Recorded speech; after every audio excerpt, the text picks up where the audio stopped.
Talk about MVP Mike Lowell and talk about everything that went on last night in Denver as we wait for the Red Sox to arrive back in Boston, landing at Logan Airport in just a little bit, then making their way across the city back to Fenway Park right here where there are plenty of fans awaiting. There will be plenty of fans tomorrow for the second rolling rally to honor the world champion Boston Red Sox. The announcement coming from Mayor Tom Menino's office earlier today. It will begin right here at Fenway Park tomorrow. I believe noon is the official starting time. We'll check on that. Noon is indeed when this will all begin. It will start here at the ballpark, heading out onto Yawkey Way, then on to Brookline Ave eventually, or actually Boylston, I beg your pardon. It'll be on Boylston, working its way across the city, eventually to City Hall Plaza.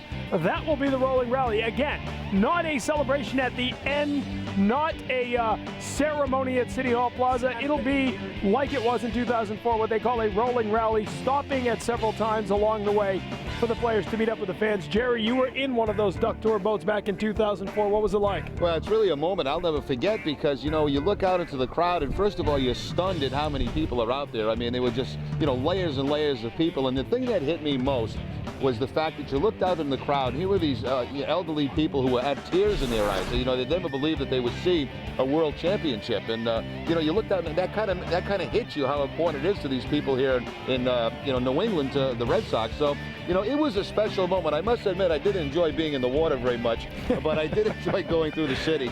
And that's what they're going to do tomorrow, and I think it's going to be great again. You were in pretty good company on your boat, too. I don't know what I was doing there. I had all the ace pitchers. I had Derek Lowe, I had Pedro Martinez and Kurt Schilling, and I had Pedro's little friend who was since passed away, Nelson. Yeah. And I'm saying, what am I doing on this float, you know? But it was fun, and, you know, most of the fun for me was to see the interaction between the players and the fans, you know, and it was kind of a special moment. And, you know, players get caught up, you know, in the season and all that stuff, and now they get a couple of days to sit back, and they get to see the people who are already gathering here today and realize how important this is to these people, and then they get involved in it. And when you were going through the city of Boston, you know, you could see players that were really touched by the outcome and the turnout of the people. You know, you talk about the part about going in the water. Mayor Menino was very clear today. This one will not go in the water. That was kind of an impromptu thing. Remember some fans jumping out, trying to swim out to it. They want to avoid all that this time. I think so, yeah. It was kind of strange out there because you were quite a distance from, you know, the people who were on shore.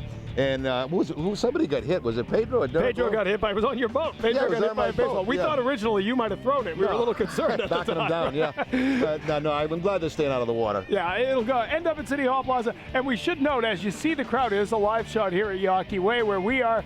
You see the crowd awaiting the arrival really in the last hour and a half since we've been here. It's really started to pick up. People getting out of work a little early, I think, to be part of this. Yeah, I got here about 2 o'clock this afternoon. There were already people gathering. Of course, Red Sox security and the police were already setting up barriers to make sure that this goes as smooth as possible, which it will. And, you know, they're just waiting to get to look at the buses, get a look at the players. I'm sure some will come off, some will sign autographs. They've got to be totally exhausted from last night. If you think about when the game was over, there's some celebration that goes on, a very short night of sleep, back on the plane this morning with a long flight. And, you know, you think that they'd be celebrating all the way home. Not the case. There's probably a pretty good card game going on somewhere and a lot of guys sleeping. But when they get here and they see this out, the people who are waiting for them, I'm sure that's going to energize them a little bit. Remember in 2004, now a shorter flight coming back from St. Louis, but they did it first thing in the morning. They did their celebration, got it done, went back to the hotel, got their stuff, and flew back. This time, I think the belief was, you know, they were on such fumes when they arrived here in the morning. Maybe this will give a few guys a chance, maybe catch a little nap on the plane, if not at the hotel last night. The other thing, too, is you've got to be careful. You know, you don't want to be overconfident, pack your bags and go to the ballpark, you know, and then if you lose, you got to go back to the hotel. So I think it's the prudent thing to do. Go back, let them celebrate, let them enjoy the night. There's no rush to get out. You know, get a decent night's sleep if you can. Get on that plane, get back here. And, you know, when you come back in the middle of the night and you get back at, you know, 9 or 10 in the morning, as they might have, I mean, you're blowing out for a couple of days anyway. Right. This is going to be a very hectic couple of days for them. And it's a quicker timeline because they're going to have the parade tomorrow, whereas last time, if you remember, got back home Thursday morning. Because of the weather, they tried to wait it out. It wound up being Saturday, which was nice to have it on a weekend. Well, yeah, but I think it's, you know, I think it's good they're doing it right away because for a couple of reasons. First of all, the excitement of the fans is still there. I mean, they want to get this thing as soon as possible. And from a player's point of view, you know, it's been a long season. They want to get their stuff together, and they want to go back to wherever they come from, whether it be Florida, California, the Dominican Republic. They want to get home and relax and enjoy it. This has been an emotional run. Anytime you're in the playoffs, playoff baseball, it's very emotional for these guys. Every win is like death, and every win is, like heaven. So, I mean, it's a very emotional thing for them, and I think it takes them a while to come down from something like this. So once the parade is over tomorrow, then you'll see guys packing up, going home, and then when you get home, they finally realize, man, that was something special. A couple of notes on the rolling rally tomorrow. The weather is supposed to be outstanding. Virtually a 0% chance of rain. It's going to be the 60s, a little chilly, but no rain like last time. It was cold. It was raw. It was damp. It was. There were no helicopter shots because it was so rainy and cloudy. Nobody could see anything. No, it's supposed to be a good day, and that's good. That's the way it's supposed to be. Actually, we've been very lucky in this whole postseason. We've had very good weather. We didn't lose a game for a rain out. Right. It hasn't been extremely cold. I guess one night in Denver was pretty cold, but here in Boston, they've had terrific weather right through the playoffs, and it's going to continue right till the end. So keep the sun shining on the season. And the other note we wanted, the duck tour boats, which have become real popular here. It's a great way to get a few guys on the boat, work well. But we understand there will be one flatbed truck in the procession as well. Is that a surprise to Jonathan Papelbon will not be on a duck tour bus.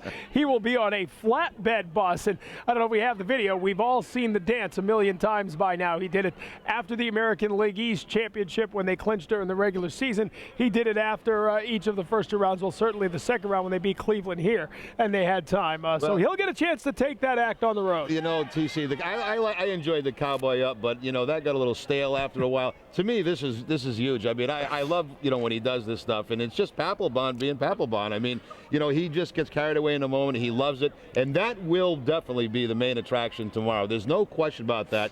I mean, you're going to have people in the streets trying to do that too. Thomas Menino was quick to point out he hurt his knee. He said I want to see the mayor do it. Yeah, he said his knee's banged up. I don't buy it. We'll see. Before we go to break here, you talk about the grind of all this, and last night, if you were watching the postgame show, and if you weren't watching it here on NESN, shame on you. Jonathan Papelbon, you could see it on his face. Here's a guy who's always ebullient and excited. In that press conference and in the clubhouse, he was drained. You could see he had nothing left. He was, and again, it's getting back to the importance of every single game you play, and every pitch you make for Papelbon, closing out games, a closer especially, there's nobody behind you to come in. It's your game, win or lose. And he was very subdued, in the interview that we had on very early in the show. And of course, I'm sure he livened up a little bit after that. But that's a nice picture with his brothers. A special moment for families. Most of the players, I'm sure, the majority had their families with them, their parents, flown in from wherever they may be living. And, these are moments that they'll cherish their whole life, as the fans do.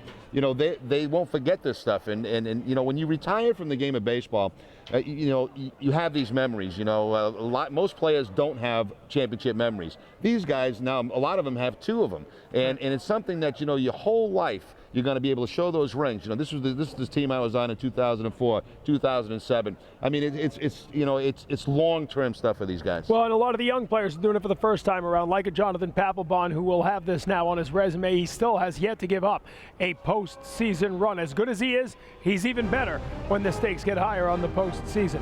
Looking down on Yawkey Way here as NESN welcomes home the Boston Red Sox. A nation's welcome continues. Jerry and I will look back on the drama, the excitement of the four-game sweep and that celebration in Colorado. We'll do that next.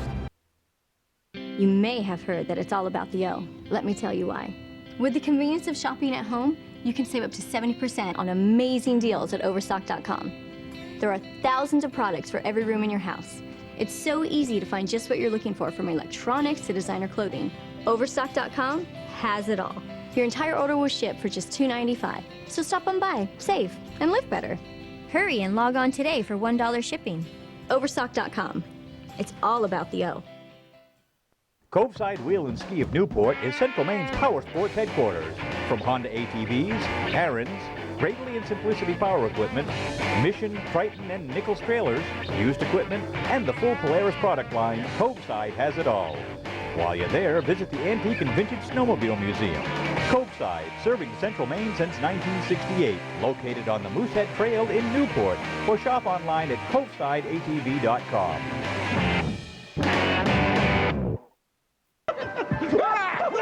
I have been so good this this year. Okay, I want an HD TV with surround sound and Time Warner Cable's HD service. Oh, and a brand new laptop with Roadrunner to really make it zoom. You're the greatest, Santa. You're the greatest. Merry Christmas. Daddy's turn. Time Warner Cable has teamed up with the new Fred Claus movie to give away big gifts to big kids, including a $10,000 home theater system that'll come to life with your Time Warner Cable services. Fred Claus is coming to theaters. Enter for a chance to win at fredclausgiveaway.com.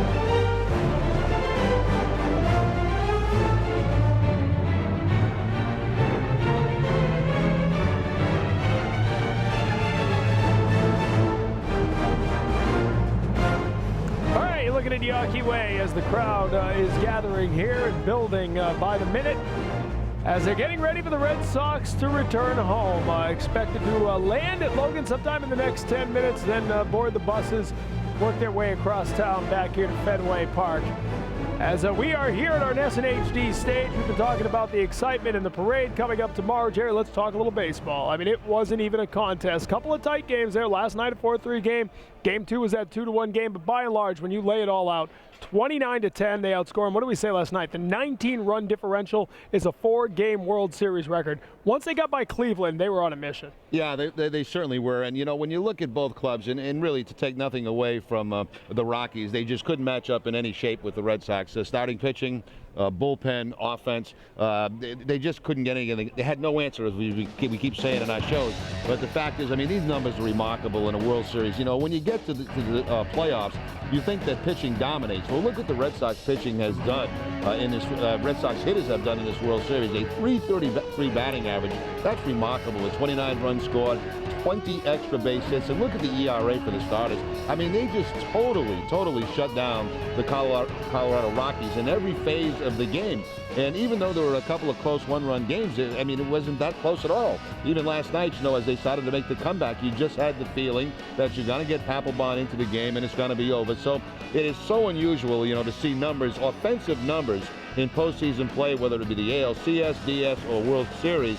A gaudy like that for the Red Sox. You just don't see that. And in so many ways, that first game, I mean, there was so much talk when you go back to game 1 about the layoff, about the 8 days off for the Rockies, about whether or not the Red Sox, you know, would be able to carry that offense in. It seemed like Pedroia hit that leadoff home run. They put a few runs up on the board early, and it almost took the drama out of this entire series. Yeah, you know, I think the layoff did have some effect on them because they were on such an emotional high, winning 21 out of 22, playing great baseball. Similar to the Tigers a year ago.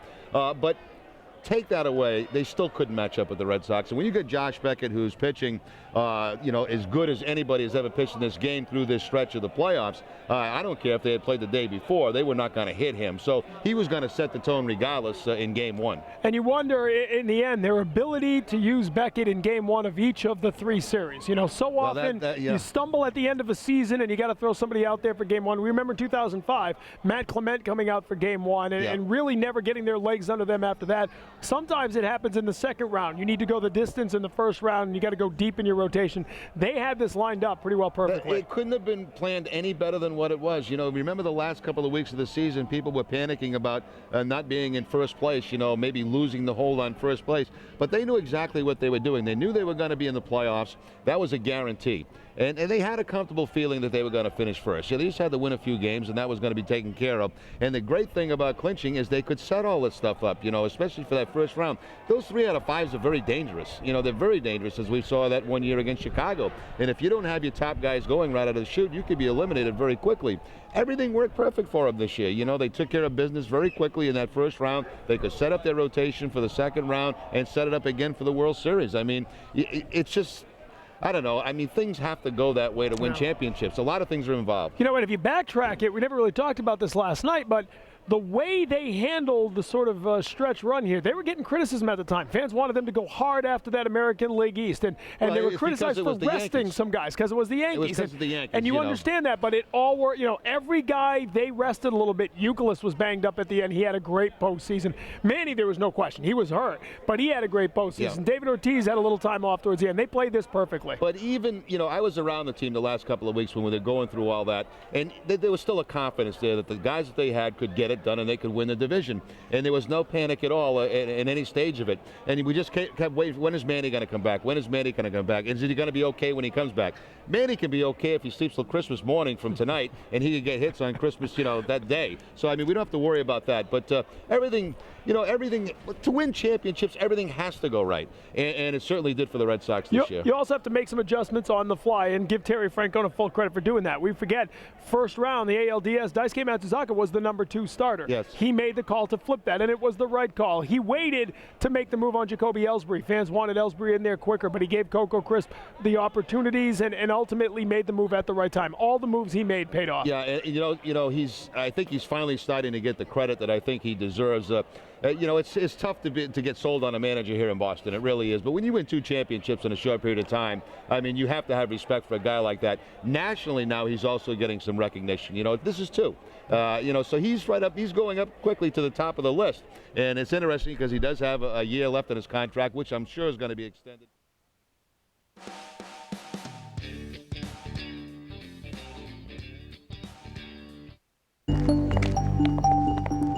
New laws require Massachusetts residents to have health insurance.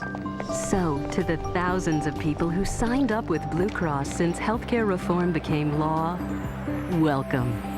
And if you're still looking for a plan, Blue Cross Blue Shield may be within your reach, too. Call 1-888-334-BLUE. That's 1-888-334-BLUE. Expo TV is the destination for consumers who want product information. And now, we're the best place to find information on all kinds of local businesses and services. Just go to Expo TV On Demand and select Access Maine. Expo TV. It's fun, it's free, and it's only on Time Warner Digital Cable. Plus 5 does it all from 9 bolts to lightning bolts.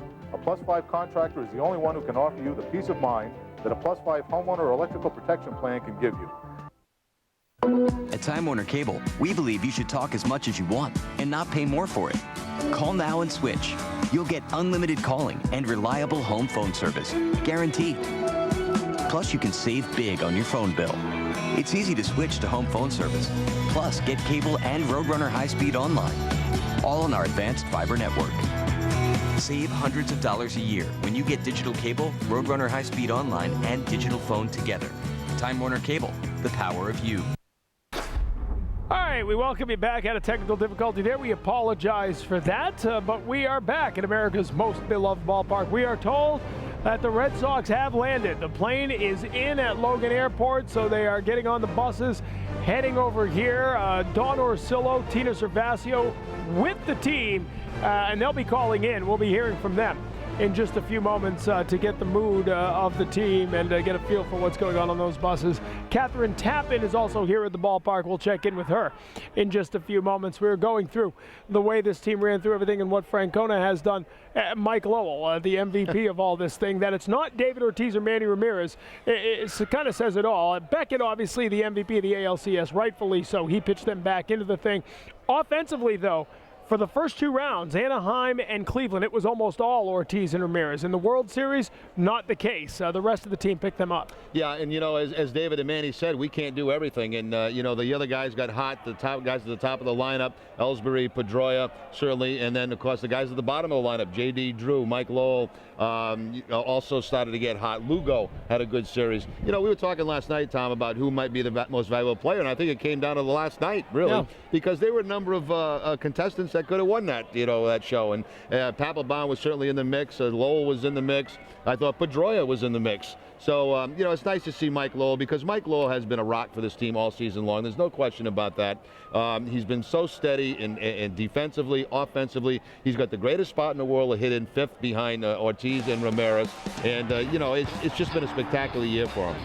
And there's plenty of time to be talking about whether or not he will be back next year. But the bottom line is, he said it in the clubhouse last night, free agency is new to him. He's never had a taste of this, and it couldn't come at a better time for Mike Lowell. Well, it's going to be a very delicate situation. The Red Sox, I'm sure, want him very badly. But, when you have an opportunity of free agency, and as he said for the first time, when you get out there in the market, people really start to make you feel good about yourself. They start chasing you, and, all the promises that are made. And it's a strange thing to go through. And hopefully they can close this deal pretty quickly and not let him get to that point where he gets out in the market. Of course, as we found out last night, the A-Rod thing, that throws a whole different wrinkle into third base. And I think in many ways it may help Mike Lowell in the free agent market, whether it be signing back here with Boston or going somewhere else. At 33 years old, this could very well be his last contract. Yeah. Why wouldn't you cash it? And he's going to be looking long term. I mean, he's 33 years old. He feels comfortable that, she can play 4 or 5 more years. I'm not sure he's going to get a 5-year deal, but he's going to get something substantial from someone, whether it be the Red Sox or somebody else, because he takes good care of himself. He's in terrific shape. It's not a case where in 2 years he's going to be done. So he's going to be looking long-term. You're right. This is his chance to set himself up for the rest of his life, and he's going to take advantage of that. I'm not sure if you heard, but A-Rod opted out of his contract. We talked about that last night. I've never seen anything more disgusting in my life. It was awful. By Boris to come out in Game 4 of a World Series when the focus should be on the 2 teams that are in the World Series right there, the Rockies and the Red Sox. And to make the announcement at that point, I thought was absolutely disgusting on their part, because it took very away. Calculated. This is scored Boris. Very calculated. There's no question. Of course it was. And to come out then and have those people have to talk about that for an inning in a World Series game, I thought was pathetic. I mean, everybody knows A-Rod. They know he's going to get a lot of money. Do you have to come out on TV, in the middle of World Series to announce it? And to be having shots of Mike Lowell and talking about how it affects him instead of talking about his, ability to celebrate a World Series championship with his team. I'm just glad. I don't think anybody asked him about it after the game, which is a good thing. Thought somebody would go there because, as we've learned watching these press conferences, they are not all the greatest questions. No. My favorite of the whole thing was still Terry Francona after Game 3. Do you have any advice for the other team? Because you've come back from 3-0. That was a good one. He had a pretty good answer, too, because I don't really want them to win. Who's that guy? I don't know. He's still asking a question every day. It was the dumbest question you could have. He's still asking a question out in Denver right now. John Lester, the inspirational story. We talked at the pregame show. It wasn't about inspiration yesterday. It was about the ability to go out. But when it's all said and done, for him to cap off this season by being the winning pitcher in Game 4, a year in which he came back from battling cancer, you just couldn't write a more remarkable story. No, I mean, look, a year ago, this guy is going through, finds out he has cancer, is starting cancer treatment and chemotherapy, and, it was an emotional year for him all the way around. He wanted to get to the big leagues sooner than he did. But I think the Red Sox game plan was correct. Keep him in the minor leagues as long as possible, get him as strong as possible, and get him by all these obstacles, so when he does come up, he can contribute in a positive way. And last night, to be on the mound for Game 4 with a chance to clean up the World Series for the Red Sox, that really is a special moment. It's a great story, but, more importantly for him, that was the last thing on his mind, what he had to go through. What was on his mind last night is winning this World Championship, and he was a major part of it. He pitched a great ball game last night. And what we've seen from him now, Rem, is in relief of Wakefield in the playoffs, the second appearance, his last couple of outings in the regular season, last night starting to get a little more aggressive in his approach on the mound, starting to go after guys, not as many bases loaded situations. Well, the other thing too, Tom, is I think he's getting stronger and stronger as time goes on. I mean, he got beat up all winter, and to gain that strength back has to take an awful long time, and I think you're seeing the results of that at the end of the season. Now, he goes home, he's got a full off season to deal with this, to get himself back in baseball shape, to get stronger. And they mentioned in the minor leagues that he was rated higher than Papelbon. So, we haven't seen that yet, and we saw a little bit of it last night. So come next season, you're probably going to see a totally different guy. Well, the crowd is starting to get pumped up here on Yawkey Way as we come to you from Yawkey Way. And the team is getting ready to head across the city and get over here from Logan Airport as they are back in Boston with the World Series trophy after a 4-game sweep of the Colorado Rockies. The parade tomorrow. Our coverage begins at 11 a.m. as a rolling rally will make its way through Boston, a city quickly becoming the city of champions.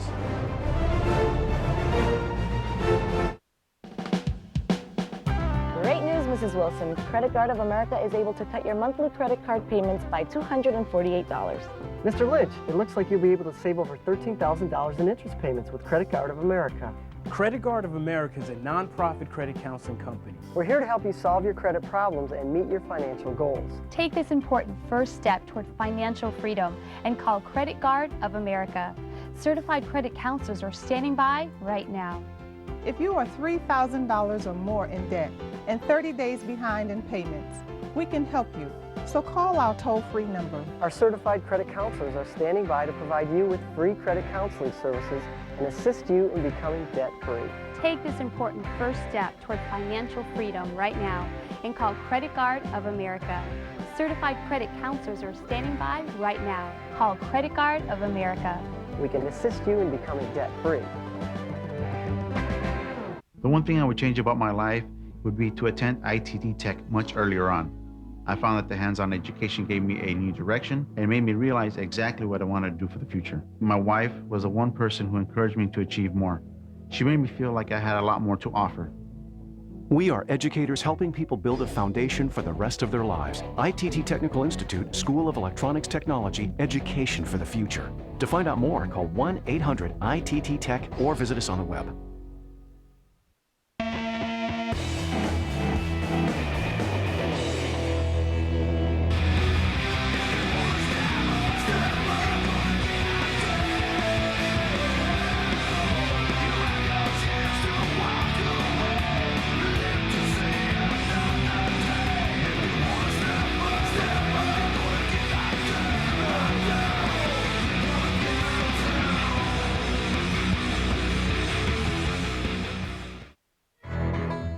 That was John Lester last night as he got the start, he got the win. Jonathan Papelbon got the save, his third save of the 4-game World Series, and the Boston Globe saying it all today. They are 2007 World Champions. They are the best. And a scene that certainly evokes the memories of 2004. It was Veritek jumping into the arms of Keith Folk then. Veritek jumping into the arms of the closer Jonathan Papelbon now. And I said it before, Jerry, Jonathan Papelbon, as good as he's been, maybe even better in the postseason. This guy rides on adrenaline, and he was untouchable in the playoffs. Well, this is one year that, you know, they could regulate everything he did. They managed him perfectly throughout the whole season. You can thank John Farrell and Francona for that. They knew their limitations with him from a year ago. Francona admitted he made a mistake with him, using him too much last year, and of course he had that shoulder problem. This year they knew from the get-go, right from the first day of spring training, when they made a decision to put him, you know, in the bullpen and all that stuff, that, you know, they were going to regulate him and make sure that he was not overworked. And that was very evident all season long. He was not overworked at all. And by the time he got to the postseason play, he was as strong as he could possibly be. Jonathan Papelbon got the save last night. Let's hear what he said with Don Orsillo after the game last night at Coors Field in Denver. All right, thank you very much, Jonathan Papelbon. Tell me what your feelings are right now. What's going through your head? You know, I think it's just such a surreal feeling that, you know, it's really hard to describe. You know, it's something that you put so much hard work into, that when you get this opportunity to go out here and be a champion, it's really hard to put in words, man. Do you think the way you were used all year helped you out at the end when you had the chance at the end of the year to be used this much, extra innings? Yeah, you know, I knew that, you know, early on in the season, you know, I wasn't getting used a lot, but so I knew that come late in the season there was going to be a work ahead of me. You imagine what it's like when you guys get back to Boston the next couple of days. You got to be looking forward to enjoying this with your fans back home. No doubt. We're going to party, we're going to dance, and we're going to get crazy. No doubt. Congratulations. All right, thanks, man. Send it back to Boston. Jonathan Papelbon last night after the game. Jonathan Papelbon's numbers in the postseason: a win, 4 saves, didn't give up a run in 10 2/3 innings. And you see the numbers in the World Series. 3 of the 4 wins were saved by Jonathan Papelbon. You mentioned their ability to sort of be very careful with him as he came back from that shoulder injury. Also, something we talked a lot about at the beginning of October, this year's postseason schedule really played into that. Until this World Series, a lot of extra days off, they were able to use them whenever they needed them. And with the new format, yeah, you know, in the first round, second round, they could have used them almost in every game if they had to. But even last night, you know, Papelbon, I thought was on fumes a little bit in that game, as was Okajima. And of course, the Red Sox in that game with the lead wanted to close it out. They didn't want to go another day. Had they gone another day, I don't think you would have seen either one of them in the game tonight. Carroll hit that ball. Was that the ninth inning? With one out in the ninth inning. For a moment, I think everybody thought. They say they didn't think that, but he said he thought it was off the wall, Papelbon. You get a better read when you're at the ballpark than you're watching on television, and sometimes just by the sound of the bat, you can tell that it's not, you know, it's not hit well enough to get out of there. We're watching it at the studio and going, oh my God, there it is, you know, home run. But well, there's thin air in Colorado. I don't know if you picked up on that. I thought it might be like 20 rows back by the time it left the ball yard. But you can tell sometimes too by the reaction of players. Yes. Those players look to be breathing that big sigh of relief. It was kind of a rare mistake. You know, the ball was supposed to be away. It stayed inside, and of course they made some good contact, but there's Ellsbury there to make the play against the wall, and a bit of relief from the Red Sox dugout, no question there. But you know, they had the stranglehold on them. They had the lead in the game, and they wanted to put it away last night. And even though both guys, you know, maybe could have used a day off, they wanted to finish it up. You know, we said it throughout the season. How many times have we sat here and talked about the best bullpen in the American League? That is usually the Achilles heel of the Red Sox, whether the pressure factors into it, whether this ballpark factors into it, but this is a tough place to pitch in relief. They had a phenomenal bullpen this year. Papelbon at the end, but Okajima was the guy who gobbled up that 8th inning. Okajima, to me, this year really took, you know, all the responsibility away from a lot of people, and it made it really easy for Francona because with Okajima, he can get both right-handers and left-handers out. Now, he had a tremendous first half of the season. He went through a little bit of a struggle because he was in uncharted territory. He's never pitched this much in his career. So what the Red Sox decided to do is put him back, you know, a little bit, give him a few weeks, about a week and a half off, and then he was right on target to come back for the playoffs, and he was very, very good. You know, he gave up a couple of home runs over the last few games, but now he's got a long time to rest. And he, to me, is one of the greatest stories of the season because he just made things so much easier out in that bullpen to manage for the manager and also get to Jonathan Papelbon to close games out. Well, Okajima was obviously on his game, although, you know, 2 home runs in the World Series after giving up only 6 all year long. So, again, you talk about running on fumes a little bit. I think Okajima, who threw, 57 pitches over the combination of games 2 and 3, he was clearly reaching the end. Last night, I don't think they wanted him in that game at all, but the fact is, you know, they had to get him in there because they had a chance to win. And they had Del Carmen, they had Timlin, more depth than we've seen in that bullpen for a long time. They sure did. You know, and Emmanuel Del Carmen's another great story because here's a guy that was sent back to the minor leagues, you know, and he couldn't throw strikes a year ago. All of a sudden he comes back this year. He's got a great curveball. He's got a tremendous changeup, which he added, that he would throw at any time in the count, along with his fastball, which can reach as high as 97 miles an hour. So, you know, there's a guy that really made a huge impact out there for Francona. You know, the man who caught them all, Jason Varitek, the captain, promoted to Sergeant Major by Tim McCarver at one point during the World Series. Let's hear from Jason Varitek after the game last night. Tremendous. Oh, it's a tremendous feeling. We had to have a lot of things go well to beat that team, and we did. And a grind. I mean, it made you guys earn this right down to the last out. No question. You know, we were able to keep a very tough lineup from scoring a whole lot of runs, and I can still get you guys out. We had different ways we did it with different guys, and I can't tell you how good that team is. How about John Lester? It's phenomenal. We stayed aggressive. We had some tough situations, you know, especially with Halliday at the plate. At the point when it was still just a one-run game, made good pitches, and you know he was very aggressive, and we stayed aggressive all night. You guys have won 2 trophies in the last 4 seasons actually. What's that mean? I mean, after 86 years, the whole shebang. I thought I'd jump pretty sweet. It's a testament to our fans. It's a testament to our organization from the top down. It's a testament to the guys in this locker room, coaching staffs, everything.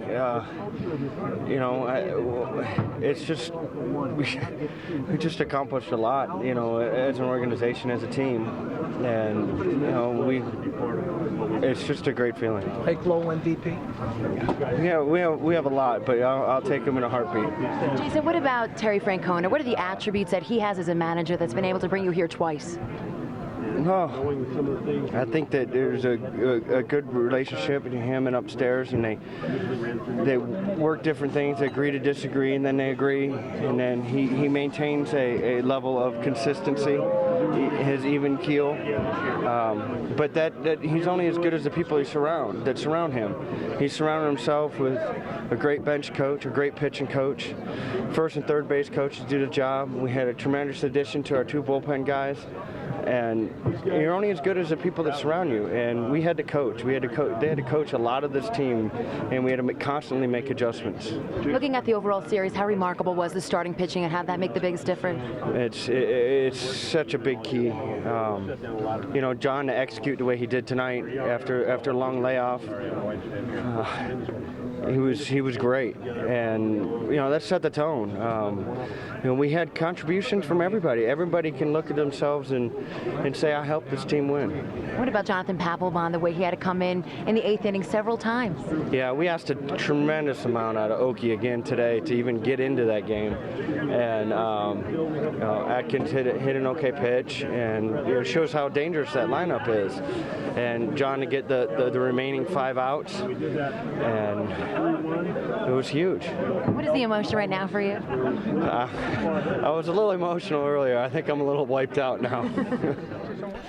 And again, we sort of look at this, fans look at this, Jerry, and say, yeah, 4-game sweep, that was easy. But I think looking at their faces, listening to their voices, how draining the World Series is. Oh, it's never easy, that's for sure. It may be easy sitting back watching it. I don't think that was easy this year. Most of these games went to 1 a.m. or later. Game, you just don't know what's going to happen in the game of baseball from pitch to pitch. And I get a kick out of people who try to predict things because you don't know. Right. I mean, you know, for those of us who are fortunate enough to play from pitch to pitch, you have no idea what's going to happen. It was kind of funny last night, you know, years in 2004, everybody wondered what happened to the baseball. Well, we found out pretty quickly. We found out last night where it was, and as soon as the last out was made with the strikeout, Veritek put the ball in his back pocket as he charged out to the mound. And so we know where the baseball is. It's not with Doug Minkiewicz right now by any stretch of the imagination. So Veritek put it in his back pocket. They celebrated, and I'm sure it's already in the hands of the Boston Red Sox where it belongs. Oh, well, yeah, you forget all about that. That became one of the big tempest in a teapot. I didn't even think of that. You brought it up in the studio, right away. and then we saw him put it in his back pocket. Because you remember Falk at one point said, now that I think about it, I could have run it over to first base. Exactly, I should have done that and kept it. All right, we're getting ready for the Red Sox to arrive here at Fenway Park. Part of our team coverage here. Catherine Tappan around the corner on Van Ness. Hey, Catherine. Hey, TC, how are you doing? Yeah, we're live here on Van Ness Street, anxiously awaiting the arrival of the 2007 World Series champions. Of course, we're told 6 buses are going to pull in here shortly, and there are tons of fans and media members all camped out waiting for them to arrive. When they do, we will certainly bring you all the sights and sounds. But until then, we're just going to stand here and anxiously wait for their arrival. TC? All right, Catherine, thanks very much. As we get ready here with our team coverage, Don Orsillo, Tina Servasio with the team. We'll be hearing from them in just a little bit. We're told they're just leaving the airport. Hope they weren't drinking on the way back. They got work to do. Dawn, I'm worried about. Tina, I think we'll be okay. We're going to take a break, come back. Plenty of champagne flowing in the clubhouse last night. It never gets old. This was what? The 4th celebration, AL East, the Division Series, the ALCS, and now the ultimate champagne celebration, the World Series, as the Red Sox bring it back to Boston for the 2nd time in 4 years.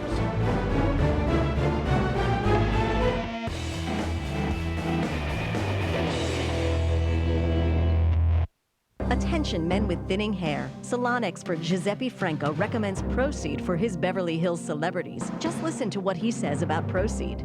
Well, first, it's the only product I've ever seen that works on thinning hair just by using it once every 90 days. It's not a daily regimen or twice daily regimen. Who has the time for that nonsense? Just use Proceed every 90 days and it works. When I go like this with my hand, it feels like I have a full head of hair back there.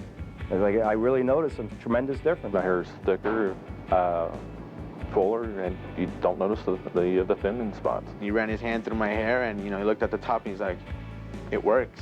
It works." I don't own the company, but I don't know anything about it. I just know that this is the greatest product ever for the appearance of your thinning hair. Look, stop hiding your hair underneath these caps. Stop denying that your hair looks bad, and do something about it. You can be on the road to fuller, thicker hair right now by getting on a Proceed program. Hey, I'm Giuseppe Franco. I'm not putting my name on the line for something that doesn't work. Now you can try Proceed absolutely risk-free. The exact product selling at Giuseppe Franco's of Beverly Hills for $450 for just $19.95. Plus, if you order today, Proceed will also include its volumizing shampoo and conditioner, absolutely free. Proceed, we're the one. Just one application every 90 days. Operators are standing by, so have your credit card ready to order right now. Take a look down at Fenway Park on a sunny but chilly October afternoon. What is it, the 29th of October? Month kind of flew by on everybody, I think, as we were all caught up in the World Series run. Well, it makes for a short offseason, but I think people are happy about that. No question about that. You know, we talked about it, and there's no question it was a long, hard battle for the players. But this, you know, remember this in 04, like you saw everyone around New England sort of walking around in a fog for like 2-3 days after. These are late nights, and it's amazing how many people stayed up and watched all of it, even watching our post-game coverage. I think, you know, by winning in 2-4, we have a little experience with this now. I mean, that was all new for everybody. Nobody knew how to act, you know, going deep into the night in games like that. The whole Yankee thing. I mean, you know, I think this time around, I think people were more, I don't know how to, you know, experienced or, you know, watching these things and going through this whole process. To me, it flew by. I mean, it really went by very fast, where it seemed like in 2004 was agonizing, and it seemed like it took forever to get, you know, to get over with. But well, I think because in 04, I think in 04, everybody watched it from the frame of reference as what is going to go wrong. Exactly, what's going to go wrong. And, you know, we're sitting there, they're down 3-0 in 04, and we're saying, you know, we'll end this thing. You know, if it's going to be over, it's going to be over. You're not going to win it all. You're not going to win it. There's no way they're going to come back. You know, even some of the players thought that. Even at 3-1 in Cleveland, I think a lot of people had faith that as long as Beckett wins that game in Cleveland and you bring it back to Fenway, you got a good shot at this. To me, that was the key for not, you know, for the Red Sox and the players. When they knew they had their race going out in that game, they felt like they were going to win that game, and they just wanted to get it back to Boston. And of course, once they got it back to Boston, it was lights out. You know, the Carmona Sabathia thing never worked out for Cleveland. Imagine the Indians sitting home last night. We're having a 3-1 commanding lead over the Red Sox. They can't put them away. They can't get it done. And then they see the Red Sox sweep, you know, the World Series. I mean, those are the kind of things you think about as a team and as a player. You know, it's remarkable. You talk about how we've come full circle here at Red Sox Nation. You know, Kenny Lofton being held up at third base in Game 7, a 3-2 game. Those are the kind of things that would happen to the Red Sox, and we'd spend the whole winter talking about that one play. And there's a lot of people who still would prefer that. Some of the writers, I think, they prefer the misery, you know. I can think of a couple. I think this stuff's better. I don't think there's any question about it. I think Red Sox fans, you know, we talked about this last night. There was a belief that once the 86-year curse, or whatever you want to call it, was gone, what would Red Sox Nation be? Well, clearly they're a fandom who takes to winning pretty well. It's grown. You know, even I think it started really in 2003. In 2004, the championship, and it's just gone on and on and on. And we see it everywhere we go through the season. We see, you know, the Red Sox fans all over the place. They were in Denver. You know, you celebrate last night on their field, and there was plenty of Red Sox fans to be there to celebrate with. So, you know, very special times, and the nation continues to grow and grow and grow. And, you know, they used to call the Atlanta Braves America's team. I believe the Red Sox are that. Now, I'm not saying that just because I'm working here. Because you're president of it. Yeah, right, exactly. But, you know, the fact is the Red Sox are a very popular team, and they always have been. Well, we saw USA Today. I think you saw that midseason saying the new America's team, because no team, and you know this better than anybody, no team travels as well as the Red Sox. Well, the thing is, Tom, I think the ballpark is certainly an attraction. Fenway Park has always been an attraction for people. They've made it even better than it's ever been. So it's a place where people want to come and they want to see. Also, you live in a part of a country where a lot of people move. You know, they go to Florida, they go to California, they go to Arizona, they go to the warmer climates as they get a little bit older. So that, you know, the Red Sox, they take that with them. You know, you know, they're always fans. They're always going to be fans no matter where they go. And we see it everywhere we go. You know, we go to Tampa, we go to Baltimore, we go to the West Coast. There's as many. I remember the game in San Diego this year. I couldn't believe it. Now, San Diego, National League City, it was all Red Sox fans. You know, you mentioned the shortened offseason because of all this, and we saw a little bit of a letdown in 05, if you will. Now, Schilling was injured, and that was a big part of that 05 series. We saw Detroit this year struggle after last year because they pitched so deep into series. Can that be, and you'll take it every time, don't get me wrong, you'll take that championship, but does the extra innings pitched by the pitchers, the shortened offseason, does that take a toll a year later? I think it does. I think in some cases with some of the Red Sox pitchers in 2004 it did. But also, they're very smart about the programs they put these guys on in the offseason, and I'm sure they make some type of adjustment. And instead of starting your program earlier, you know, they may rest a little bit longer before starting it again. You know, that's long down the road to see if it has any effect. But that extra month is a lot. I mean, that's a lot for the players and especially for the pitchers. Well, I see the crowd really starting to get into it here now at Yawkey Way. We believe the buses are coming across town. Well, if it didn't have Marcelo on it, it'd probably be here by now. He's slowing it down. He brings a lot of luggage on the road with him. He's got to carry all that stuff onto the bus. He can slow everything down. He is on the bus. Tina Cervasio is on the bus. And we're told the bus just came out of the Ted Williams tunnel. So we're gonna come on, I'm telling you. You got to speed up a little bit and get over here. So much smack I got left. Come on, bus. The crowd is waiting as everybody here. This is kind of neat how they did this year, waiting to leave Denver. And we've got John Henry, the principal owner of the Boston Red Sox, on the bus with the team coming across town. Good afternoon, John. Hi, it's a beautiful day in Boston.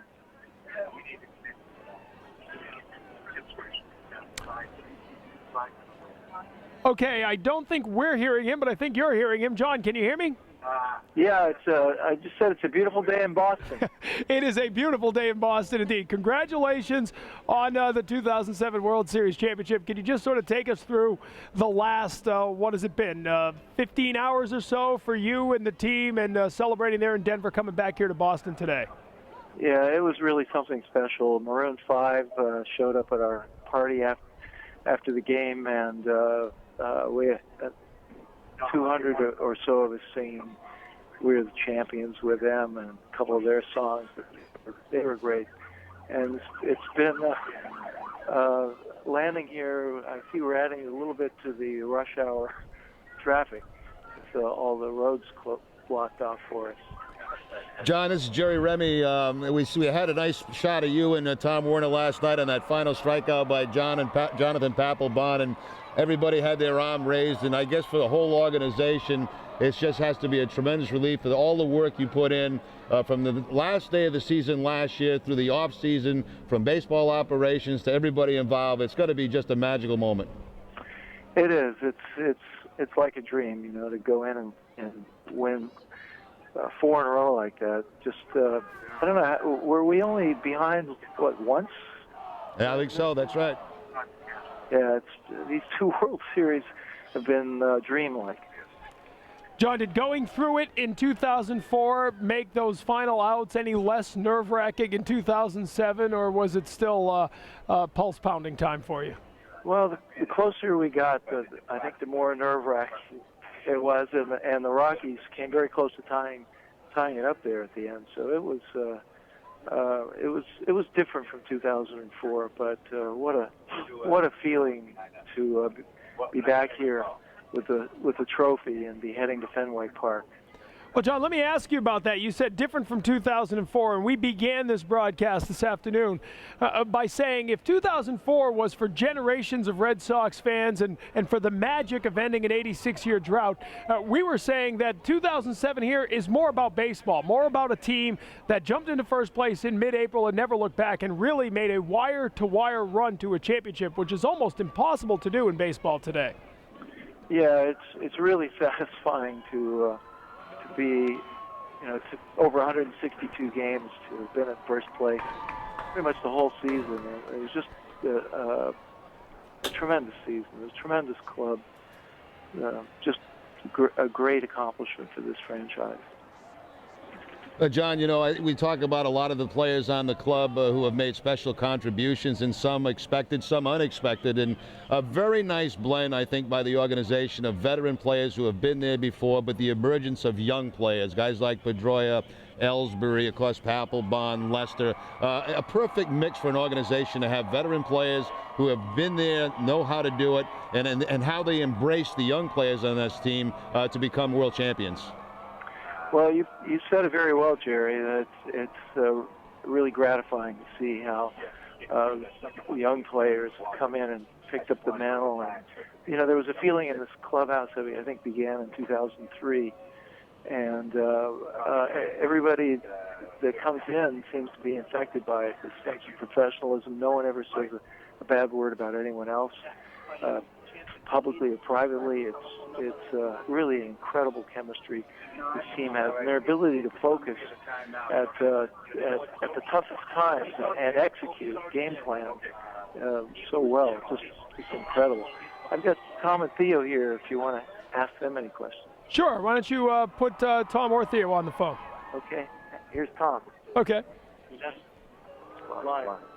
Tom Hello. Warner joining us on the bus ride across town. Tom, can you hear us? Yes, hi Tom, how are you? I'm great. Congratulations. There's a nice crowd here waiting at Fenway Park for you guys. Have you gotten the feeling since landing here that this city is waiting for your arrival? Well, it's just, as you can imagine, we have to pinch ourselves because 24 hours ago we were sitting in Denver, and here we are back in the bosom of New England. It's just great to be back. Tom, Jerry Remy here. I guess you really can't get comfortable till that last out. We saw you and John jump up on the final strikeout by Papelbon, and even though you had the commanding lead, it was a very close ball game. You never know what's going to happen in this game, and what a relief to see that final out. You know, I think that a lot of the media thought that we were going to roll over Denver and or roll over Colorado, and maybe that's what the final score showed. But watching those games, 3 of them I thought were nail biters, and a lot of great defensive plays and clutch pitching and timely hitting. But you know, Jerry, as well as we do, that such a funny game that we were worried about the momentum shifting in that third game, and fortunately, we scored those 3 runs late and turned the momentum back. But they're an awesome team, and I'm so proud of what the organization did. Well, Tom, we were talking last night in the post-game show about the organization, what a success it's been. But my point was that both you and John are true fans of the game of baseball. I mean, you truly enjoy and love the game of baseball. And I think that comes across certainly to the people here in New England. Well, it's true. That's what we are first and foremost. And so we couldn't be more pleased with how well the team played. We were saying, the team didn't win 6 games in a row all year, and yet they won 7 in our last 7 games. So they clearly were playing brilliant baseball at the end. Tom, you made an interesting comment in the clubhouse last night saying that winning another one, 3 years later sort of takes away any thought that 04 might have been a fluke. I mean, you win 2 in 4 years now. You didn't stumble into one here. This is a team that's built to contend every year. Well, you're right, and that's we have a lot to look forward to next year. I mean, our pitching staff, I think, has got to be certainly the prognosticators have got to say it's got to be the best in the American League. So we're looking. You always say can't wait till next year. Well, next year is going to be another awesome year, I think. Well, we've got the you aerial. Want to speak to Theo, guys? Sure, let's put Theo on the phone. We've got the aerial shots of the buses making the procession across town right now, going by Northeastern, getting closer to Fenway Park. Theo Epstein, the general manager of the Red Sox. Can you hear us, Theo? Hey, Tom. How you doing? Hi, Theo. Great. Thanks. Congratulations. You said after the game last night, you can't win the World Series every year, but the goal of this organization obviously has been to contend for that title every year. Can you talk about how gratifying it is to put a team together that really takes over in April and never looks back?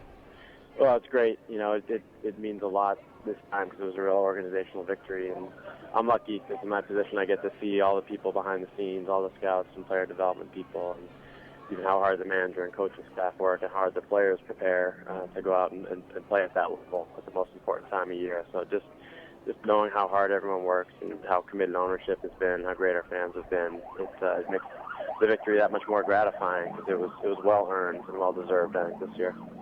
Theo, this is Remy.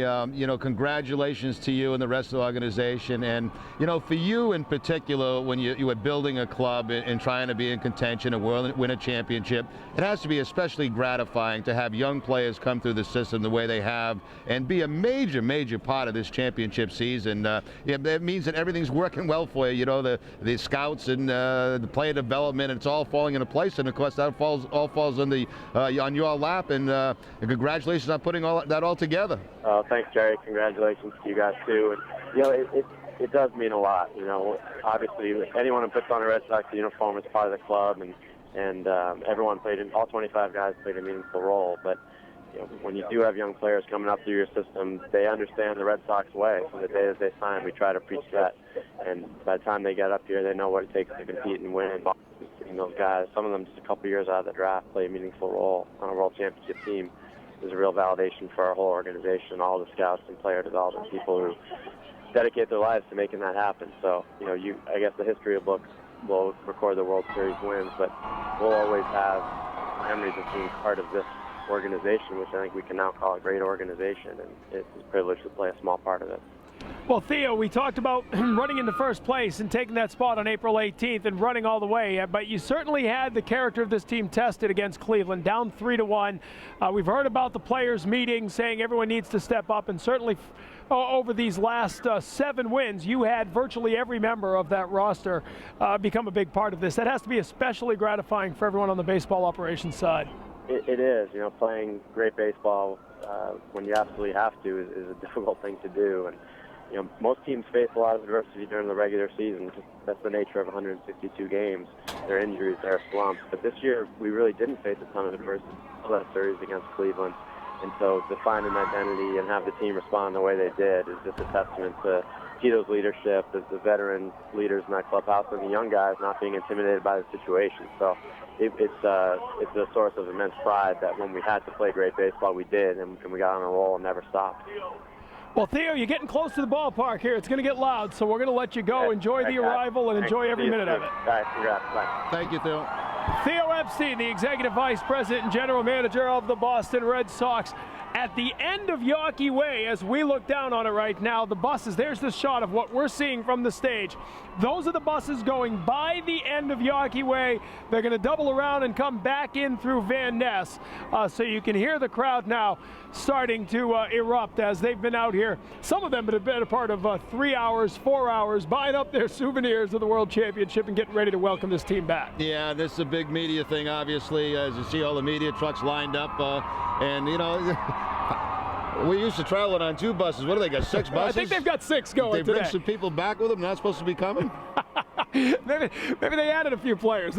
We should have asked Theo if there were some off-season acquisitions already. You can see them turning now as they head in towards Fenway Park. This is Van Ness Street, where all the media is lined up. Catherine Tappan is just over to the left of what you're looking at right now, and you can see the first bus turning onto Van Ness Street as the Boston Red Sox are arriving here at Fenway Park. Yeah, first bus generally has management on it, coaches, trainers, media who travel with the ball club. Second bus is usually players. Then they have the family bus, which I'm sure most of these are family buses now. But generally that first bus is all front office people, the coaching staff, the manager, and the media that may be traveling with the ball club. And you can see they're going to pull up and head back in towards what is the players' parking lot here at Fenway Park on Van Ness, entering through that. And then I would not think, Jerry, and you would know this better as a player, I wouldn't think there'll be a lot of time spent at the ballpark today. They'll be back here tomorrow morning for the parade. I think some of they'll recognize the fans that are here. There's no question about that. Certain guys will. Some guys will get in their cars and take off. But the fact is, you know, they get caught up in this. When they see the people, they're going to want to acknowledge them. There's no question about that. But they'll go into the clubhouse, you know, they'll drop stuff off, pick stuff up, and then, of course, make their way home and be back tomorrow. Well, they're pulling up now as the first bus pulls right up to the corner of Van Ness and Yawkey Way.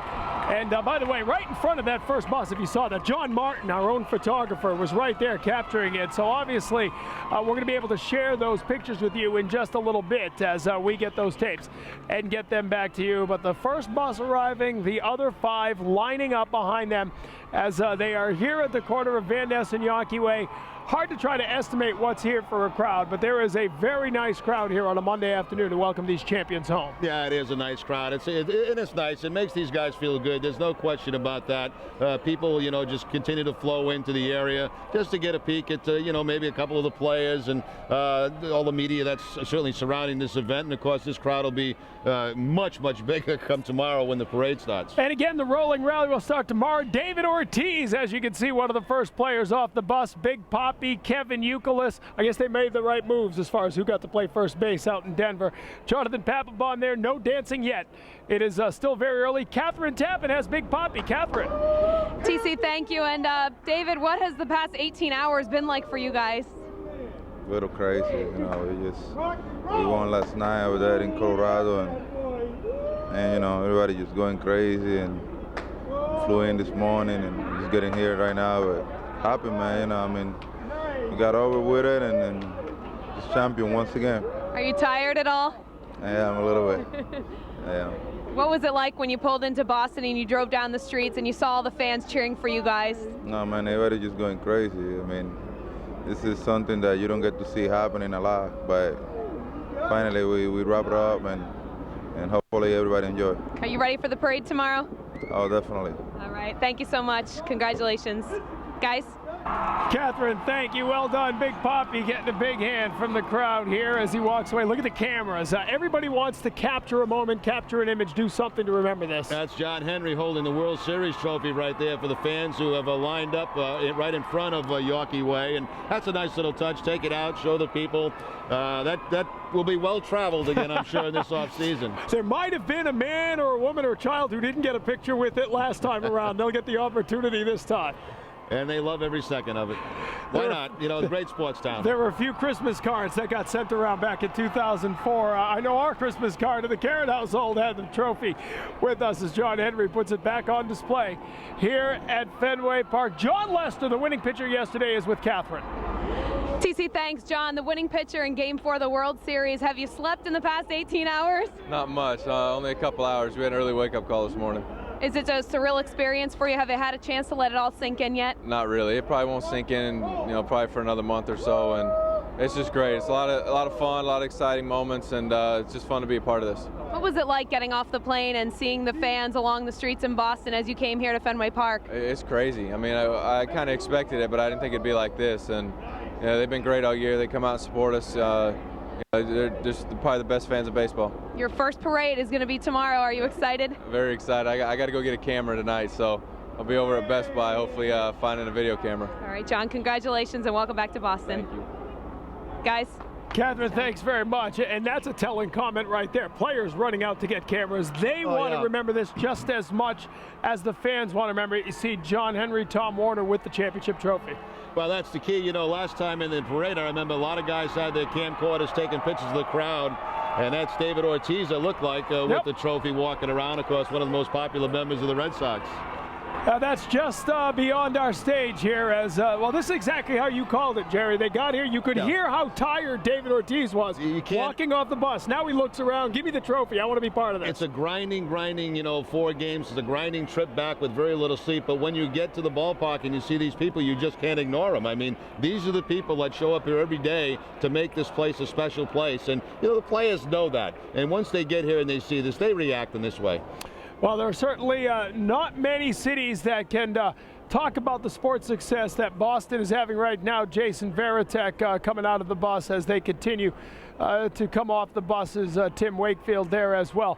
But again, you talk about being on top of the sports world right now. You said the Patriots, they're 8-0 with the big game coming up against the Colts. 2 championships in 4 years for the Sox.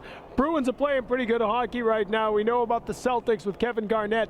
And Boston College at number 2 could be playing for a championship. This is unbelievable right now. That's good stuff. I mean, for any sports fan, for, even the general population, when teams in the city are playing well, even if you're kind of a in-and-out sports fan, you get excited about stuff like this, and I think it really lifts the pulse of the city. Like tomorrow's going to be very exciting with the parade, and when you have good competitive sports teams and they win championships and get into playoffs, everybody gets involved. It's good for business, it's good for everybody's attitude, everybody's happy, smiling, talking about it, so that's a terrific thing, and we're fortunate we've got to experience this now a couple of times. As a young man, we'll be hearing a lot more of Jacoby Ellsbury getting here at the ballpark, and didn't he burst onto the scene this year? Well, people love him already, and why not? Very exciting player, there's no question about that.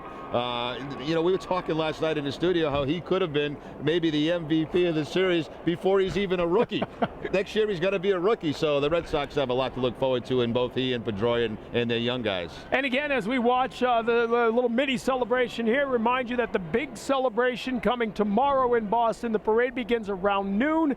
Our coverage begins at 11 a.m. As we will have it all for you here. The rolling rally, the Red Sox created the rolling rally back in 2004.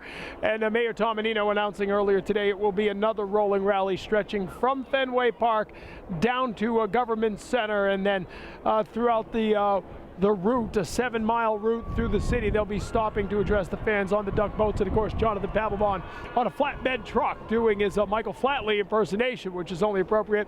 I've heard that the tough decision for the mayor's office today, whether or not to close school for the day tomorrow. School is going to be in session, so if you're going to be out here as a kid, you're going to have your parents give you an excuse. Yeah, either that, I hope your school's on the route of the parade. Just everybody get to the windows. I can tell you that out at Hemingway School west of here, the Karen boys will not be in session tomorrow, and I don't don't think they'll be the only ones. I think there'll be a few kids missing class tomorrow to be part of this history. They did it in 2004. They do it again in 2007. The Red Sox are back home as World Series champions. We'll take a break. Come back after this.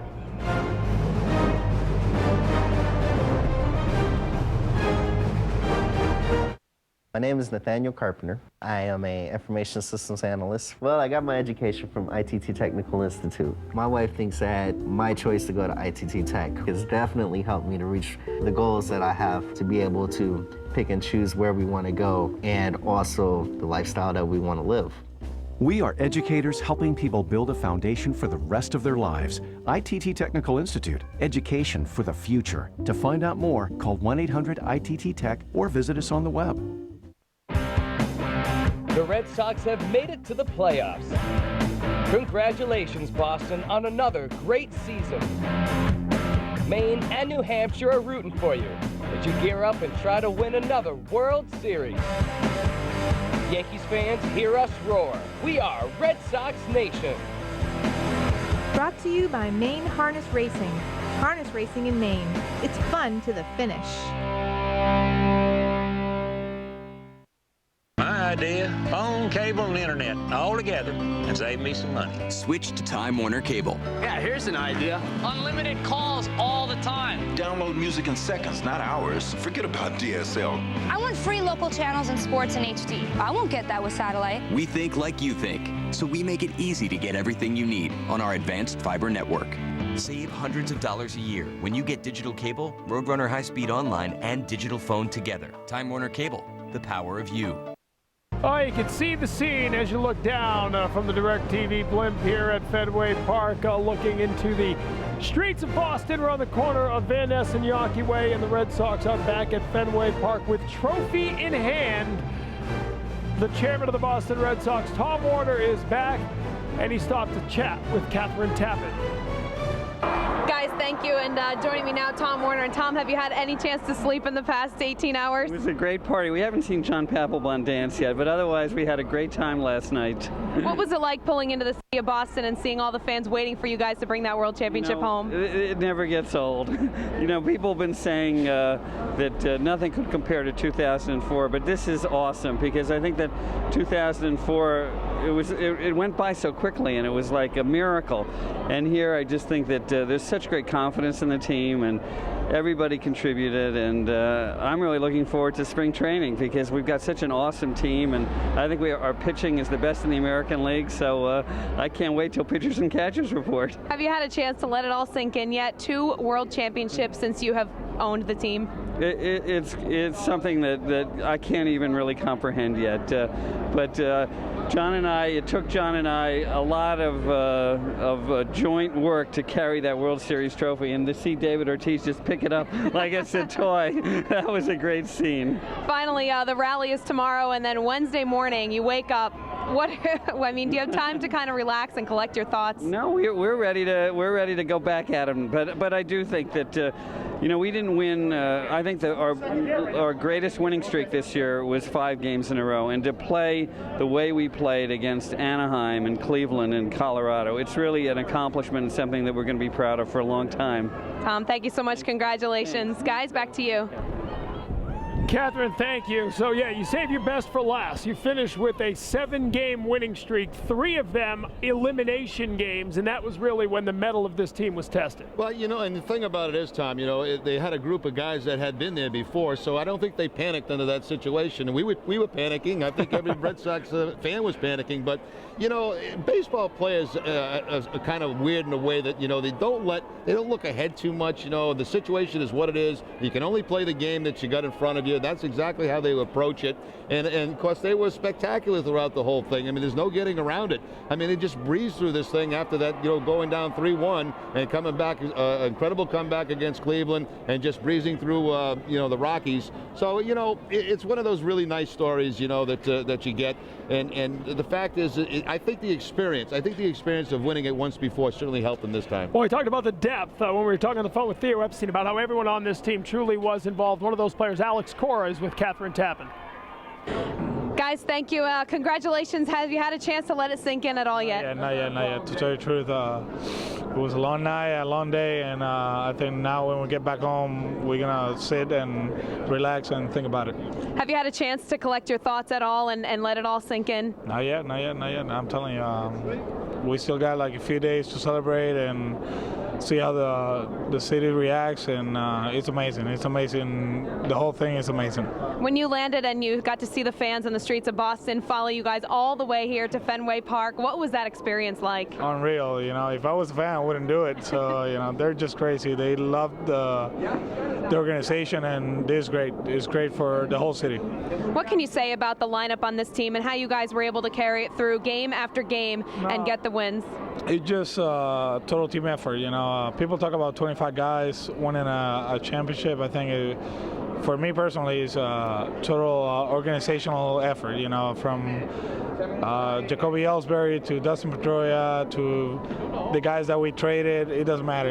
Everybody contributed. All right, congratulations. Go enjoy it with the rest of the city. Thank you so much, guys.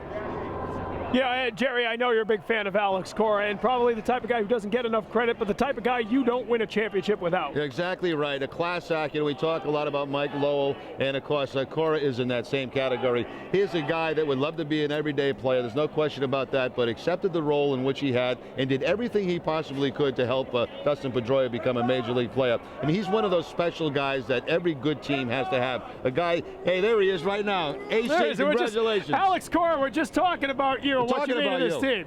Congratulations. This is Alex Cora. We're going to try to pull him up real quick on stage here if we can get him through the barrier as he tries to work his way up. Real quickly, as he does work his way up, I just saw Elliot from Jordan's Furniture. I've never seen a guy who gave up all that furniture smile as much as he did. Give me the cash. Alex Cora is working his way up. Congratulations, Alex. Come on around real quick. AC. Thank you. Thank you for joining us real quick. Alex, we were just saying as we were talking about you after talking to Catherine Tappan that it truly was a team that in the end, everyone on that roster made a big part of. Bobby Kelty sees one pitch and it's a home run. I mean, this was a team victory. I think, I said it before, people talk about 25 guys winning a pen, and I think it's the whole organization. And you talk about Jacoby Ellsbury, Dustin Pedroia, Jonathan Papelbon, John Lester. It's amazing. It's amazing what this organization has done the last few years. So it's great to see this happening. Well, the point I was just making is the fact that here you are a guy. Everybody wants to be an everyday player. There's no question about that. Yeah. But you are one class act because you accepted the role that you had to do, and you did everything you could to help a guy coming up, a rookie coming up in Pedroia, to make him feel comfortable, to help him along. And it takes guys like you and Mike Lowell, I think, on any championship ball club to make it a success. I mean, to tell you the truth, it's not that hard, with a kid like that, he's a ball player, he just wants to play and wants to win, so it's not that hard to talk to him and talk baseball with him, and, thank you for that, but it's not that hard. The kid is amazing. Jacoby Ellsbury is amazing. They just want to play baseball. And when you got ball players, this is what happens. I know it's been a long night for you guys, but when you pull up and see all these fans waiting for you, does that get you fired back up again? This is amazing. I would think about going home like in a few days, but hopefully I can stay here. Enjoy the moment. Tomorrow's gonna be awesome for us, and just enjoy the moment. The weather's good back home in Puerto Rico. I tell you that, and we got fans back home. I tell you what, a lot of Red Sox fans. I told you before. That's right. Because of Bernie thing, they let Bernie go, so now they're Red Sox fans. So, this is amazing. It is something that I'm gonna enjoy. For the next few weeks, and then sit, relax, and look back and be like, wow, this is great. Alex, you've heard it. Congratulations. Welcome back to Boston. Thank you. Alex Cora with us here on stage. Catherine Tappan has Jonathan Papelbon on Van Ness Street. Guys, thank you. Jonathan Papelbon, congratulations. World Series champions. What does it feel like pulling into the city of Boston and hearing your fans scream for you guys? Yeah, it's pretty neat, just because I think these fans are the ones that have been behind us all season, and they kind of give us that intensity every night, and obviously give us that drive to win. But it's a very special thing, and it's kind of all just starting to hit home right now. I was going to say, I mean, you probably haven't slept all night. Has it had a chance to let it sink in at all? No, I haven't slept all night, and I've been puking all morning. So, yeah, I'm pretty worn out. Rally is tomorrow with the entire city of Boston. Do you plan on giving us a championship dance? Oh yeah. We're gonna have fun tomorrow. So I gotta try to get a little bit of rest tonight and get ready for tomorrow. What can you say about the entire team effort, day in and day out, of this organization and every guy out there, every 25 guys that are out there with you? Yeah, I think the biggest thing that when you look at our team and after the year and season's over, I think you look at camaraderie and you look and family. Those are the kind of the words that come to mind. And I think that if you have that camaraderie and you have that family and that tight-knit group, you can accomplish a lot of things, and obviously that's what we did. And finally, Wednesday morning when you wake up and you don't have to go to the ballpark again, what are you going to do? Sleep for sure. All right, congratulations, Jonathan. Enjoy tomorrow, guys. Well, there's going to be some dancing, to say the least. This was Jonathan Papelbon after the American League Championship Series. Now these are the fans here on Yawkey Way. You said yesterday, Jerry, that there's going to be some bad Jonathan Papelbon impersonations before this is all said and done. His is bad too, but you're going to see a lot worse than that, and you're going to see this all day tomorrow, everywhere this thing goes. And if he's on his own boat or whatever they're going to be on, I mean, it's going to be crazy. You're going to see, what you're seeing is bad dancers imitating a bad dancer. That's what you're seeing right now. And as you can see, the conga line is getting longer and longer. These moments don't come along every day. You got to enjoy it. I'm glad too. You need some rest once in a while. Could get used to it though. All right, the Red Sox are back home. They are world champions. We'll take a break as a nation's welcome continues after this.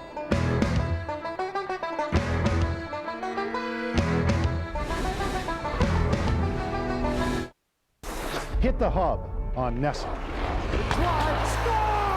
One great team deserves another, and NESN's New England Hockey Night team will help you follow the puck all season long. Jack Edwards joins Andy Brickley in the booth for the play-by-play, home and away. And Rob Simpson keeps an eye on the puck ringside. It takes a Bruin to know the Bruins, and our team of studio analysts have you covered with host Catherine Tappan. Boston Bruins hockey on NESN, the hub of hockey. I had a friend ask me if I could do anything on earth, what would I do? I'd become an automotive technician. My name is Jeremy H. Jeffers. I'm currently an automotive technician working at Advanced Automotive Center in Newton, Massachusetts. All of a sudden I said, geez, I can go to a school and I can actually learn this stuff. UTI, when I explored all the options out there, absolutely looked like the best school with their credentials, their manufacturer relationships, and their locations. Be your own success story. Choose UTI, Norwood, Mass. UTI is the industry's choice for automotive technician training. You may have heard that it's all about the O. Let me tell you why. With the convenience of shopping at home, you can save up to 70% on amazing deals at Overstock.com. There are thousands of products for every room in your house. It's so easy to find just what you're looking for, from electronics to designer clothing. Overstock.com has it all. Your entire order will ship for just $2.95, and customer service is there for you 24 hours a day. So stop on by, save, and live better with Overstock.com. It's all about the O. Today's coverage is brought to you in part by BigTimeBats.com. For the official Louisville Slugger World Champion bat, go to BigTimeBats.com. This is earlier, as we told you, our camera's right there, as Tom Warner, John Henry, first off the championship bus, the World Series Express, pulling into Boston, bringing the, it's the Commissioner's Trophy, right? Is that the official name for the trophy? I think it's the Commissioner's Trophy. As John Henry shows everybody the trophy. It's a nice one. It's nice. And having two is nicer than having one. That's the beauty of it all. Rolling rally tomorrow. We've been telling you about that. Our coverage begins in the morning. Not sure the exact timeline yet of when things will get started. Theo Epstein and the Red Sox are going to be boarding up the duck boats at Fenway Park and heading out into the city. It's going to be an amazing day in Boston as Red Sox fans get to celebrate another World Series championship, the second in 4 years, the 7th in franchise history. The Red Sox coming back just a moments ago here in the last half hour, arriving here at Boston after their bus ride across town from Logan, after sweeping away the Colorado Rockies with a 4-3 win late last night, early this morning. Well, what you got is a lot of tired people right now. And, you know, we mentioned it gives them a little boost of energy when they get here and see these fans at the ballpark. But the players, the staff, everybody that has traveled on this traveling party certainly is exhausted. There's no question about that. And this will be a good night's rest for them tonight. And tomorrow, another very special day in the city of Boston. There have been so many, you know, Tom, with so many different teams, the Celtics, the Patriots, of course, the Bruins, and you know, now the Red Sox, and for a couple of them. It's always a special time in the city of Boston. And tomorrow will be another great day for everybody involved. It's one of those moments, and they did such a good job, and this is a little while ago, moments ago, when they gave the trophy to Big Papi and David Ortiz started showing it off. But again, you mentioned before, we joked a little bit about it, but they really did in 2004 a remarkable job of sharing this experience with as many people as possible. We know they took the trophy to every city and town in Massachusetts, and they really brought it out to Red Sox Nation and made it accessible. They did, Tom. They made everybody who is a Red Sox fan feel like they were part of this, you know, and that's a credit to the organization, because they are a part of it. They're the ones that are buying the tickets. They're the ones that are watching the games on TV. Those are the ones that travel to the different cities to watch the Red Sox play. And I think the one great thing they did is they made everybody around feel like they were part of that championship. And I'm sure they're going to do the same thing with this one. You know, they're very good at the PR with this stuff, and I think they've already got a lot of plans for that World Series trophy. Yeah, we talked about the comparisons of 04-07. One big comparison you can make that is similar in both cases is after the previous year, after losing in Game 7 in 2003 to the Yankees, after not making the playoffs last year, they went out and addressed it, whether it was Schilling and Folk and other moves in 03 to 04, or whether it was Daisuke Matsuzaka, J.D. Drew, Julio Lugo, going after some big names, trying to get this team back on top. Well, that's what the city of Boston expects and New England expects, and that's what they deliver. You know, this has become a situation where people always expected the worst out of the baseball team in Boston, always expected the bad thing to happen. That has changed. Now people expect good things because they finally did win their first championship, and now it's a very positive feeling here instead of a negative feeling. I mean, I remember, you know, years playing where, you know, everybody expected that something was going to collapse at the end, and it did collapse. Well, you know, they've addressed that, and they brought in the right guys. They brought in players who like playing in this atmosphere. This is a very tough place to play. It's a very critical place for a lot of people. Some guys can handle it, some guys can't. And part of their study is to bring people in who can handle this situation, you know, and play in this environment. It's not easy, but you see the rewards when things go well. It's not any better. There's no place better than this. Well, they're loving every minute of it, and there's certainly not an ounce of negativity here today. The nation welcome, a nation's welcome for the Red Sox back as champions of Major League Baseball. We'll come back, wrap it all up after this. Something I would change about my life would be to attend ITT Tech much earlier on. I found that the hands-on education gave me a new direction and made me realize exactly what I wanted to do for the future. My wife was the one person who encouraged me to achieve more. She made me feel like I had a lot more to offer.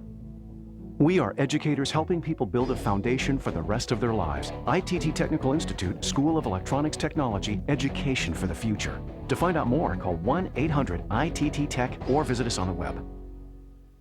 2 jackpot games in Maine. Each has its advantages. With Mega Bucks, the odds are better, the jackpot's smaller. With Powerball, the jackpot is huge, and the odds are, well, longer. So why not play both? 'Cause every dog has its day. Ode to the Subway Chicken and Bacon Ranch Sandwich. Tender chicken, smoky bacon, melted Monterey cheddar, creamy ranch. In the quiz show where hunger's the million-dollar question, this is the sizzling hot answer. Subway, eat fresh. My idea, phone, cable, and internet all together and save me some money. Switch to Time Warner Cable. Yeah, here's an idea. Unlimited calls all the time. Download music in seconds, not hours. Forget about DSL. I want free local channels and sports in HD. I won't get that with satellite. We think like you think, so we make it easy to get everything you need on our advanced fiber network. Save hundreds of dollars a year when you get digital cable, Roadrunner high-speed online, and digital phone together. Time Warner Cable, the power of you.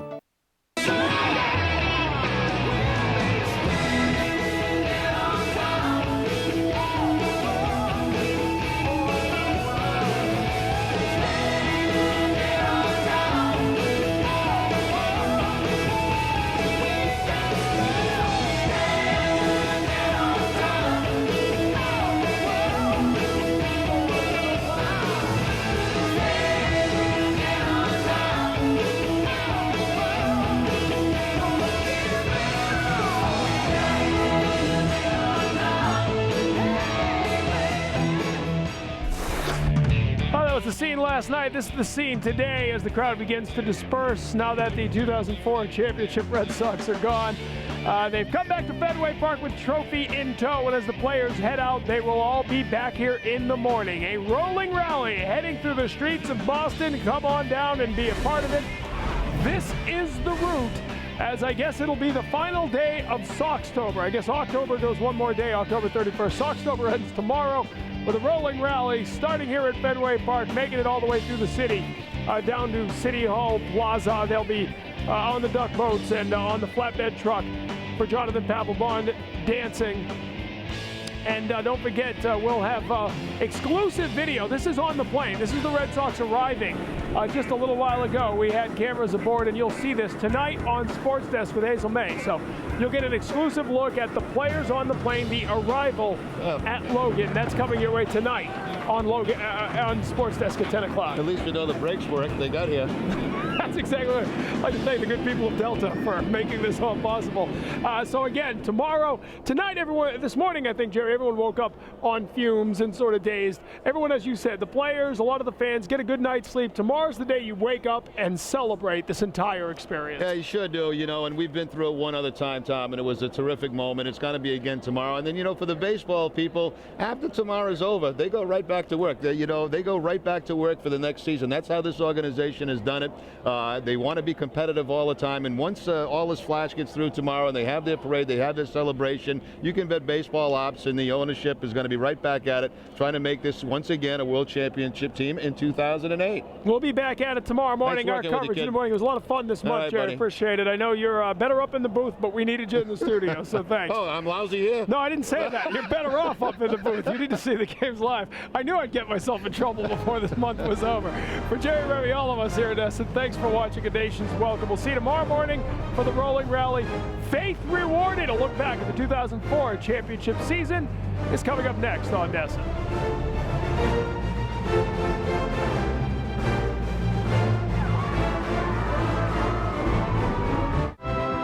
The following is a special presentation of NESN, the New England Sports Network.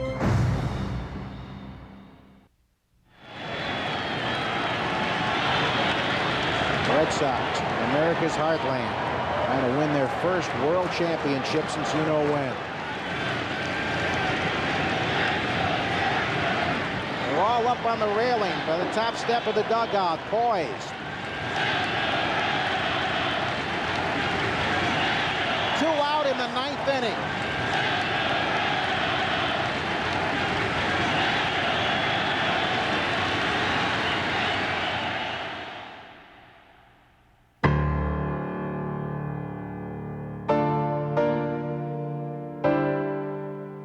The story of the 2004 Boston Red Sox actually began in October of 2003. The Red Sox 5 defensive outs away from heading to the World Series.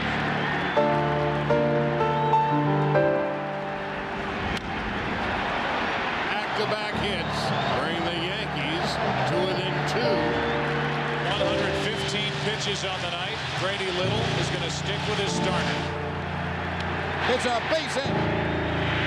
2-run double by Posada to tie the game at 5 in one of the greatest comebacks you'll ever see.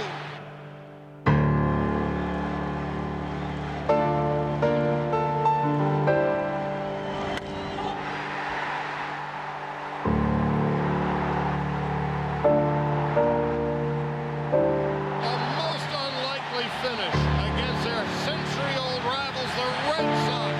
We had an enormously successful year in 2003, make no mistake about it, but the bitter disappointment of the ending stayed with us. The fans in New England, more heartbreak.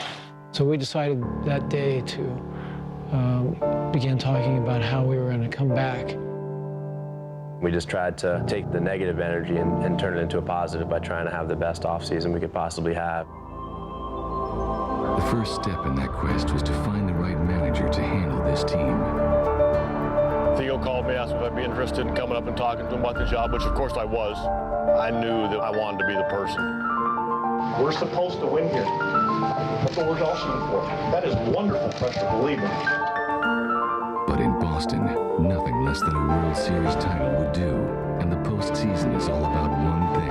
The point that we tried to improve upon in the offseason was our pitching. The day after Thanksgiving, we had a press conference in Arizona, and we announced the signing of Kurt Schilling. I like the thought of pitching in the biggest rivalry in sports in front of some incredible fans. When Falk reached free agency, we looked at it as a great opportunity, not just to sign a closer per se, but to sign what we thought was one of the great pitchers in baseball. Coming here, I think the opportunity to win, win big over the next few years is, it's something I was really excited about. Being on a team that can add those type of players, it was like, wow, we really have a shot. Boston also added Pokey Reese and Mark Bellhorn to bolster its depth, and other personnel rumors began to fly. A lot of things happened this offseason that became high profile against our will, but they were leaked from other sides.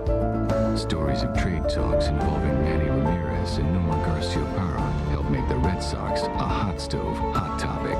New England Patriots were headed for a Super Bowl. And yet the thing that was on the minds of all New Englanders was whether or not Alex Rodriguez was coming to Boston. But in a blow to Red Sox Nation, A-Rod instead landed in New York. I almost felt like I had one foot in a Red Sox uniform, and it just didn't work out. We knew where we were going to draw the line, and when the price got too high, we walked away because we knew we were giving up a lot. Sometimes the best deals are the ones you never make. 95% of us are back, so we know that feeling of Game 7 when Boone hit that home run, and it was devastating. But you got to go through those times as a team to basically get better and enjoy the times that are ahead of us.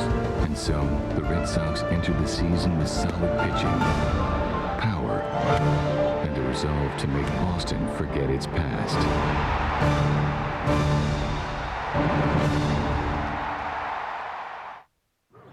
Hey, mister, you know the best way to get tickets? Sure. You use this thing here called a telephone wire. Gee, a telephone wire. How does that work? Well, you pick up the phone, see? And you dial 1-800-MY-SEATS. Yeah, but how do I know I'm getting the best seats? At Ace Tickets, they always have the best seats at the best prices.